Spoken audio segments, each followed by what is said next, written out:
ఆదికాండము 38వ అధ్యాయం. ఆ కాలమందు యూదా తన సహోదరులను విడిచి హీరా అను ఒక అదుల్లామీయుని యొద్ద ఉండుటకు వెళ్ళెను. అక్కడ షూయ అను ఒక కనానీయుని కుమార్తెను యూదా చూచి ఆమెను తీసుకొని ఆమెతో పోయెను. ఆమె గర్భవతి అయి కుమారుని కనగా అతడు వానికి ఏరు అను పేరు పెట్టెను. ఆమె మరలా గర్భవతి కుమారుని కని వానికి ఓనాను అను పేరు పెట్టెను. ఆమె మరలా గర్భవతి అయి కుమారుని కని వానికి షేలా అను పేరు పెట్టెను. ఆమె వీని కనినప్పుడు అతడు కజీబులో నుండెను. యూదా తన జ్యేష్ఠ కుమారుడైన ఏరునకు తామారు అను దానిని పెండ్లి చేసెను. యూదా జ్యేష్ఠ కుమారుడైన ఏరు యెహోవా దృష్టికి చెడ్డవాడు గనుక యెహోవా అతన్ని చంపెను. అప్పుడు యూదా ఓనానుతో, నీ అన్న భార్య యొద్దకు వెళ్ళి మరిది ధర్మము జరిగించి నీ అన్నకు సంతానము కలుగుజేయుమని చెప్పెను.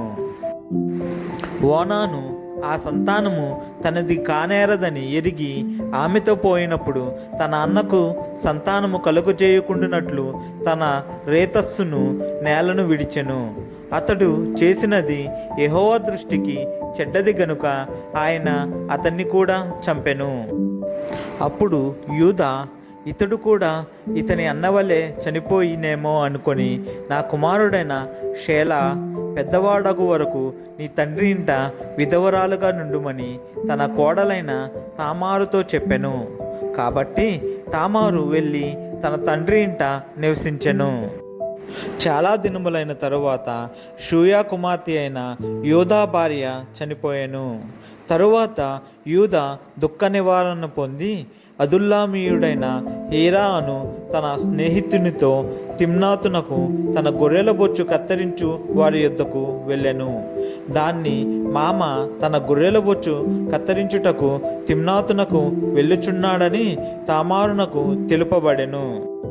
అప్పుడు షేలా పెద్దవాడైనప్పటికీ తాను అతనికి ఇయ్యబడకుండుట చూచి తన వైధవ్య వస్త్రములను తీసివేసి ముసుగు వేసుకొని శరీరమంతయు కప్పుకొని తిమ్నాతునకు పోవు మార్గములో నుండు ఏనాయిము ద్వారమున కూర్చుండగా యూదా ఆమెను చూచి ఆమె తన ముఖము కప్పుకొనినందున వేశ్య అనుకొని ఆ మార్గమున ఆమె దగ్గరకు పోయి ఆమె తన కోడలని తెలియక నీతో పోయేదను రమ్మని చెప్పెను.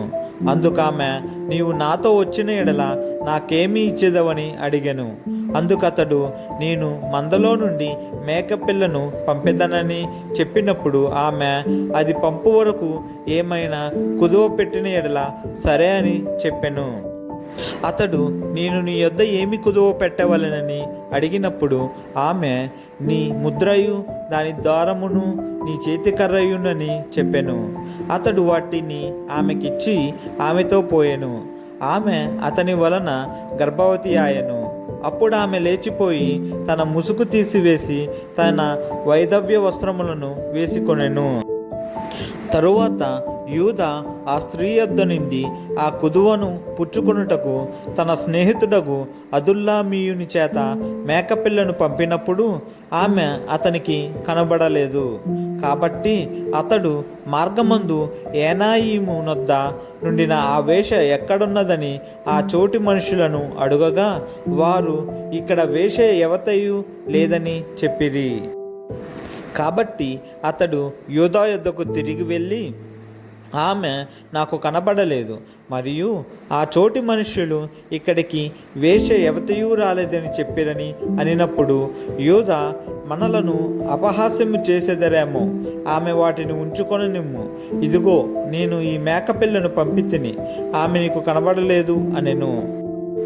రమారమి 3 నెలలైన తరువాత నీ కోడలకు తామారు జారత్వము చేసెను. అంతేకాక ఆమె జారత్వము వలన గర్భవతి అయినదని యూదాకు తెలుపబడెను. అప్పుడు యూదా, ఆమెను బయటికి తీసుకొని రండి, ఆమెను కాల్చివేయవలెనని చెప్పెను. ఆమెను బయటకు తీసుకొని వచ్చినప్పుడు ఆమె తన మామ యొద్దకు ఆ వస్తువులను పంపి, ఇవి ఎవరివో ఆ మనుష్యుని వలన నేను గర్భవతినైతిని. ఈ ముద్ర, ఈ దారము, ఈ కర్ర ఎవరివో దయచేసి గుర్తుపట్టుమని చెప్పించెను. యూద వాటిని గుర్తుపెట్టి, నేను నా కుమారుడైన షేలాను ఆమెకు ఇయ్యలేదు గనుక ఆమె నాకంటే నీతిమంతురాలని చెప్పి మరి ఎప్పుడునూ ఆమెను కూడలేదు. ఆమె ప్రసవకాలమందు కవలవారు ఆమె గర్భమందుండిరి. ఆమె ప్రసవించుచున్నప్పుడు ఒకడు తన చెయ్యి బయటికి చాచెను గనుక మంత్రసాని ఎర్రనూలు తీసి వాని చేతికి కట్టి, ఇతడు మొదట బయటికి వచ్చెనని చెప్పెను. అతడు తన చెయ్యి వెనుకకు తీసినప్పుడు అతని సహోదరుడు బయటికి వచ్చెను. అప్పుడు ఆమె, నీవేళ భేదించుకొని వచ్చితవనెను. అందుచేత అతనికి పెరేసు అను పేరు పెట్టబడెను. తరువాత తన చేతిని తొగరుగల అతని సహోదరుడు బయటికి వచ్చెను. అతనికి జెరాహు అను పేరు పెట్టబడెను.